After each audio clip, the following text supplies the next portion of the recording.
Admiral Richard Byrd explored more uncharted land than any other man in history. He was a man of action, but he was a man of thought as well, an explorer and a scientist, an adventurer and a philosopher, a complete man, one of the men in history who had to lead the way.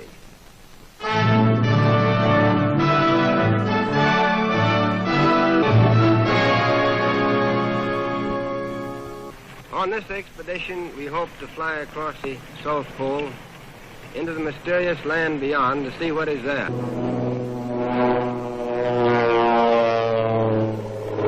To the cameramen who made this picture, I want to give full credit. They did not hesitate to risk their lives at their job.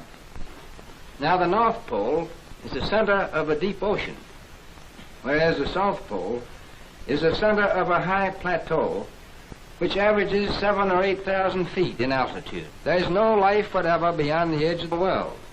There are no Eskimo. It is too cold for human beings to live there permanently. When we left on this expedition, we were, to put it very mildly, extremely anxious to find out if it existed. Would we be able to find it? And that was the great question. We left on this expedition from the Navy Yard at Boston. Here is our supply ship, the Rupert, just a big unprotected iron ship of 8,000 tons. And here is our icebreaker, the Bear, which we took as a protection for the personnel of the Rupert, and also to use exploring in dangerous ice areas. We took with us this time 150 Eskimo dogs, and more than 14,000 different kinds of items for 2 years away from civilization, where there were no supply depots around the corner. Day followed day, week followed week, as we penetrated the great Pacific. We headed straight south, and here we have an ordinary unprotected iron ship, sailing in seas no ship had ever been in before since the world began. It wasn't that we were any better than our predecessors. We simply had a more open ice here.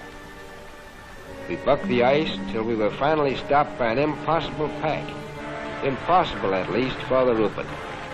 But we wanted to see what was beyond the horizon. That's what we came for.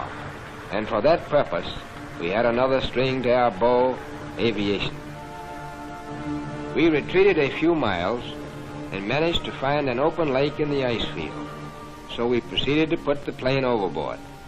We had to execute this maneuver as rapidly as possible, because we knew that under the influence of the wind and the tide, the fields would soon close in around the ship again.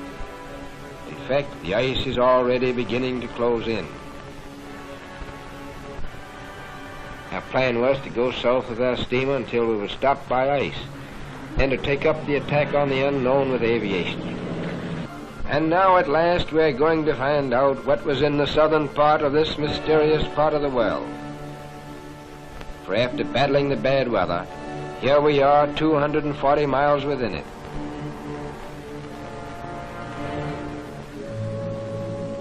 We came to this strange phenomenon, ice islands.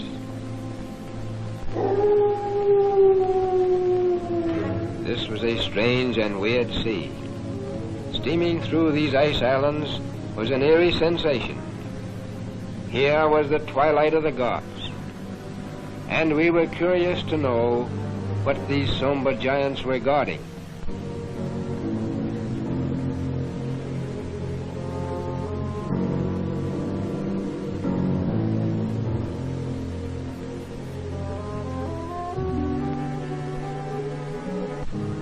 At long last, the dice fell our way, for the elements acted in our favor. The wind and the tide, which had closed the ice in around us, finally opened the pack so that we could break our way into more open sea. We had added nearly 500,000 square miles to the Pacific Ocean. And here is our journey's end. At length we sighted that great natural phenomenon, the ice barrier.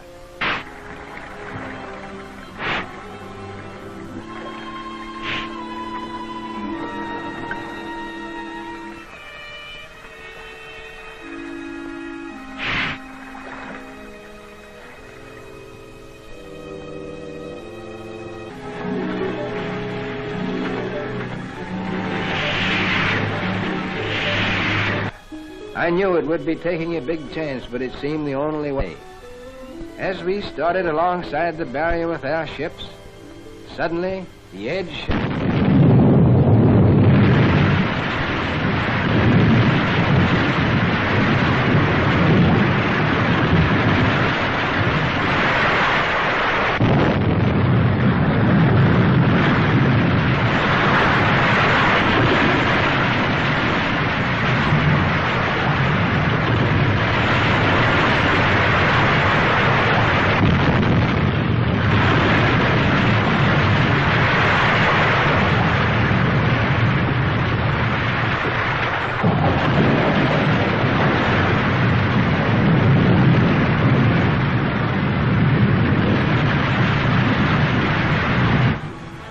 Enough of ice falling to sink a fleet of ships.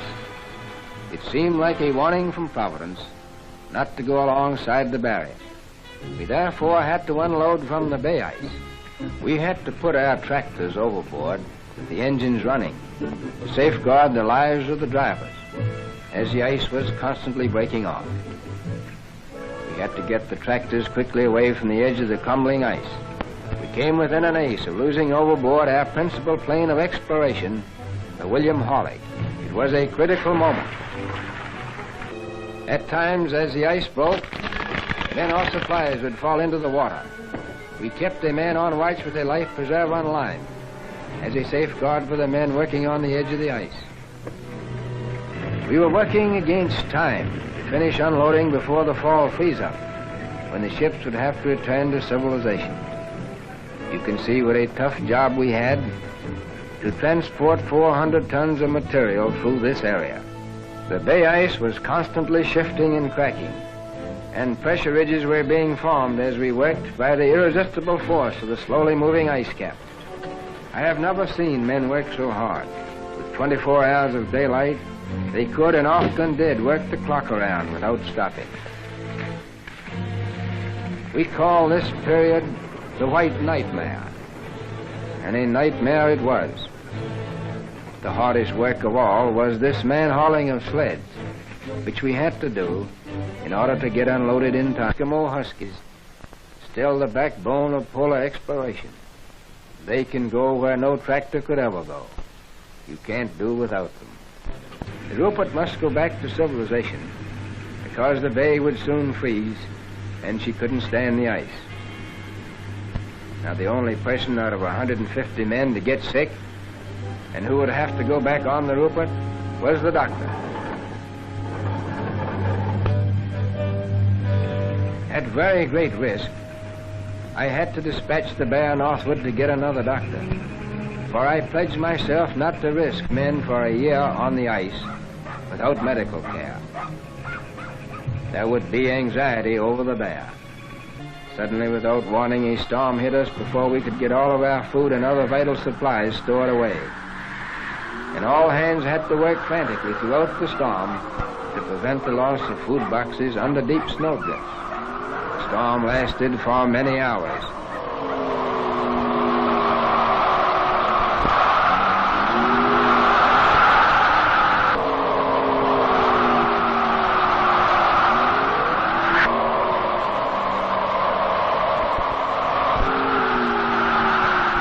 We found it chilly working in the wind.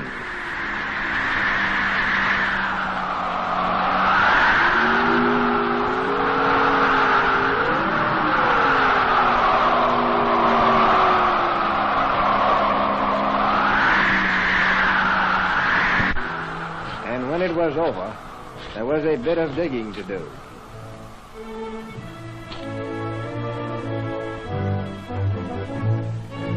And here is the original commando.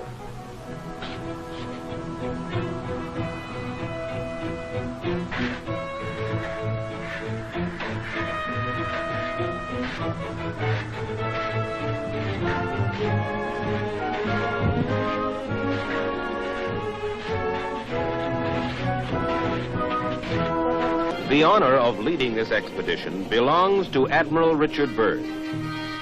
It is a gratifying experience for this 58-year-old explorer, who in the past had to raise his own funds for exploration, and who now has the resources of the United States Navy at his command. In 1955, 2 years before his death, Admiral Richard Byrd departs on his 5th and last expedition. But it's not simply an unknown continent or a distant ocean that lures adventurers like Richard Byrd.